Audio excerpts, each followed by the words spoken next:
सखा भाव भी तुमको बहुत सहायक होगा और तुम्हें आंतरिक शांति प्रदान कराएगा।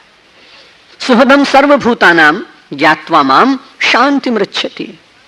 और भगवान, चाहे राम हो और चाहे भगवान श्री कृष्ण हो अथवा भगवान का कोई स्वरूप हो, उन्होंने अपने जीवन में इस सखा भाव से अनेक भक्तों को स्वीकार किया है। कभी तो कोई उनके पास स्वयं आया है और कभी भगवान स्वयं भी किसी के पास गए। ये बड़ी विचित्र बात।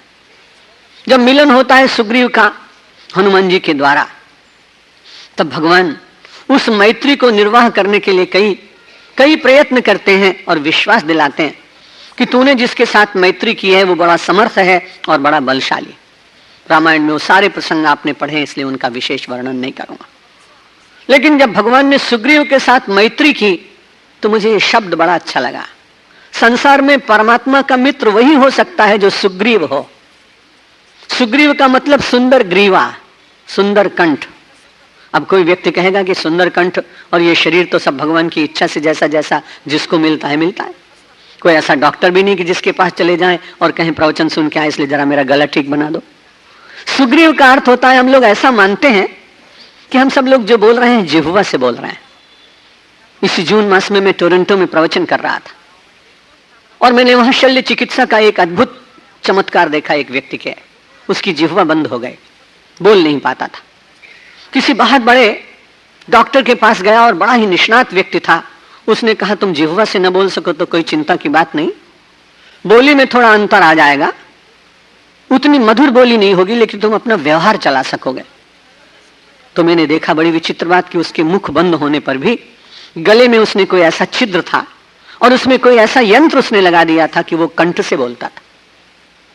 ये विज्ञान का चमत्कार मैंने देखा तो मुझे अचानक याद आया कि वास्तव में वाणी नहीं बोलती है, कंठ में से निकलकर वाणी में आता है। और इसीलिए हमारे यहाँ शास्त्र में ये नहीं कहते हैं कि जिह्वाग्र करो, बल्कि ये कहते हैं कंठस्थ करो। इसलिए लगा ऐसा कि कंठ ही ठीक होना चाहिए। जब भी हम सब लोग किसी को कटु शब्द का प्रयोग करते हैं तो पहले कंठ से फिर वाणी में आता है। यदि आपका सुग्रीव जीवन हो गया तो संसार में आपकी सबके साथ मैत्री अपने आप ही हो जाएगी।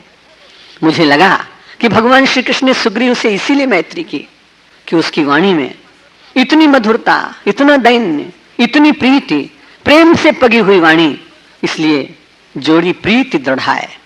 भगवान ने उसके साथ दृढ़ता पूर्वक प्रीति की। हम और आप भी यदि भगवान की सखा भाव में जीने का संकल्प करें, विचार करें, तो हमें भी सुग्रीव होना पड़ेगा। और जहां पर अपनी महिमा का स्मरण होता है वहां मित्रता टिकती नहीं। महिमा का विस्मरण बिना किए आप मैत्री की भूमि पर बैठ नहीं सकते। परमात्मा ने अपनी महिमा का विस्मरण करके और सुदामा के साथ दोस्ती निभाई। यदि भगवान को हरदम ये याद बना रहता कि मैं द्वारिकाधीश हूं, तो कभी सुदामा के साथ मित्रता हो सकती थी।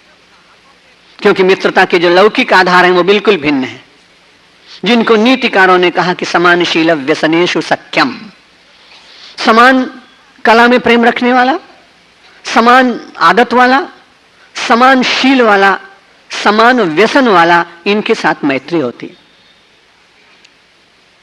हम यहां देखते हैं कलकत्ता में लोग अपने हाथ की हथेली पर एक उंगली से कुछ मलते हैं और मलते मलते अगर दूसरे आदमी के पास जेब में वो ना हो, एक बार वो ना भी मल रहा हो, तो वो लोग एक दूसरे के होंठ को देखकर पहचान जाते हैं और वो पहुंच जाएंगे और कहेंगे भाई आज हम घर से भूले आए, थोड़ी सी खैनी तो दे दो। आप देखिए दूर से पहचान जाता है क्यों, समान व्यसन वाला है। ऐसे भिन्न भिन्न व्यसनों की बात है। जिस व्यसन को मुझे यहां सत्संग में नहीं कहना चाहिए उसका नाम मैं लूंगा भी नहीं, लेकिन व्यसनी व्यक्ति एक दूसरे व्यसनी को पहचानते हैं और फिर एक दूसरे के साथ मित्रता हो जाती है। संगीत में, कला में, काव्य में, लेखन में, चित्रकारी में, पाक शास्त्र में 64 कलाएं हैं अपने यहाँ। उन अलग अलग कलाओं में भी निष्णात व्यक्ति अपने ही समान या अपने ही क्षेत्र के व्यक्ति के साथ मैत्री करता है। सेठ सेठ के साथ मैत्री करता है, मंत्री मंत्री के साथ मैत्री करता है, लेकिन सेठ मजदूर के साथ मैत्री नहीं करता। यह भगवान श्री कृष्ण की बड़ी विशेषता है, भगवान श्री राम की बड़ी विशेषता है कि वे भगवान होकर बड़े सामान्य से जीव के साथ मैत्री का निर्वाह करते हैं।